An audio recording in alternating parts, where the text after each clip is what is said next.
जय हिंद दोस्तों।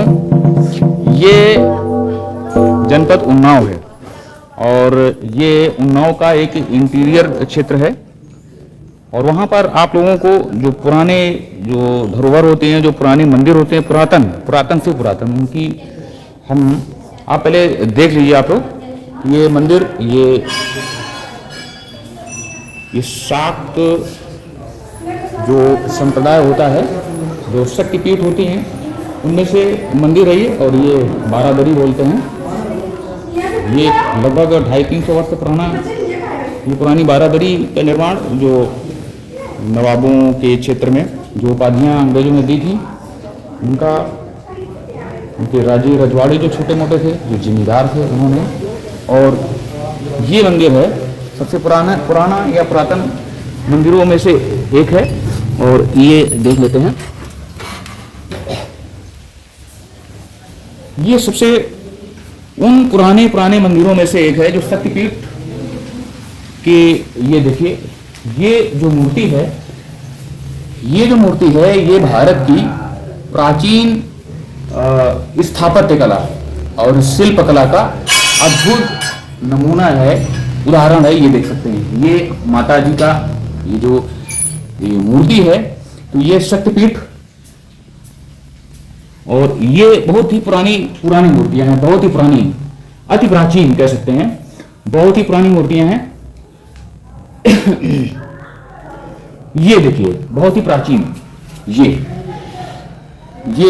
व्यू कुछ नजर आ रहा होगा आप लोगों को। ये देख सकते हैं, ये जो व्यू नजर आ रहा है, ये चीज जो है ये रीड करने वाली है।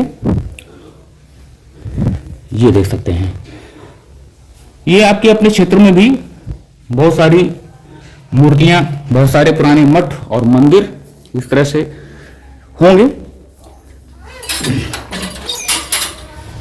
और ये छत जो है, इसका भी एक प्रसंग है, इसका भी एक दृष्टांत है।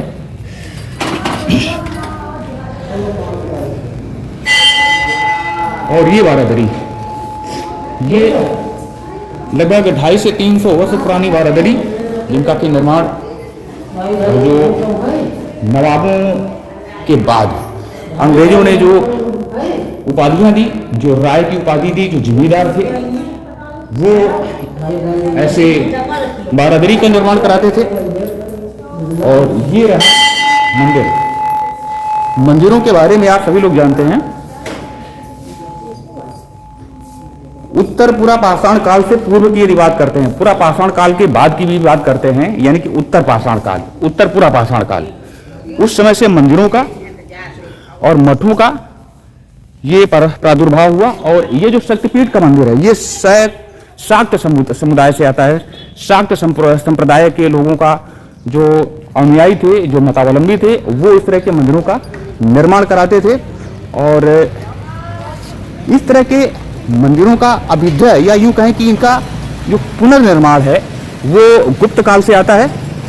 क्योंकि गुप्त काल में ही वैष्णव संप्रदाय, शैव संप्रदाय और शाक्त संप्रदाय, यानी कि शक्तिपीठियों का जो निर्माण हुआ, जो मंदिरों का, देवी मंदिरों का, जो गॉडेस, जो देवी होती हैं, उनका जो निर्माण हुआ, उनके मठों का, और प्रेयर की जाती थी, वर्शिप की जाती थी।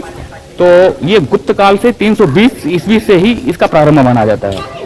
और एक चीज है, आप लोगों ने एक चीज रीड की, जो मूर्तियां हैं, अगर आस्थावान लोगों के सामने इस तरह का दृष्टांत रखेंगे कि ये खंडित मूर्तियां हैं, तो इनका एक आता है, जो पुराने मंदिर हैं, ये जो खंडित मूर्तियां होती हैं, इनमें एक चीज ये आ जाती है कि देवी जो गॉडेस थी, वो आपस में उनकी लड़ाई हो गई, संघर्ष हुआ। बाकी यथार्थ के धरातल पर हिस्टोरिकल व्यू से देखा जाए तो मध्यकाल में जो कि आक्रमण हुए, उन आक्रमण के दौरान जो इन मूर्तियों को खंडित किया गया, और जो कि इतिहास को लिखने में भी बहुत एक तरह से कह सकते हैं कि भेदभावपूर्ण नीति का एक समझ में आता है। जो हिस्ट्री जब पढ़ते हैं, हिस्ट्री का, इतिहास का अध्ययन करते हैं, तो उसमें यह समझ में आता है